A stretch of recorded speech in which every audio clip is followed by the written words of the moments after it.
subscribe to my channel. আসসালামু আলাইকুম প্রিয় ভিউয়ার্স। আমাদের মসজিদের গেটের টপটা শুধু বাকি আছে, এই চুজ করা টাইস, 8-12 চুজ করা টাইস। এই টাইসটি দিয়ে টপটা হবে। মুখ টুক সব কাটার কমপ্লিট। এরপর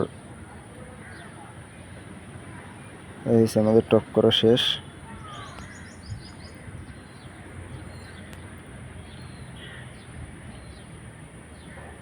ডান পাশ এবং বাম পাশ দোনো পাশে মুখ, রাউন্ড মুখ এবং টপ, ছোট রাউন্ড এবং বড় রাউন্ড, দোনো রাউন্ডেরই কাজ শেষ হয়ে গেছে।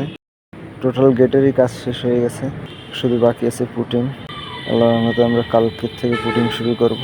পুটিং শেষ হয়ে গেলে বাকি ভিডিওটা দিয়ে দেবো। ভিডিওগুলি ভালো লাগলে চ্যানেলটি সাবস্ক্রাইব করে দিয়ে আমাদের পাশে থাকবেন।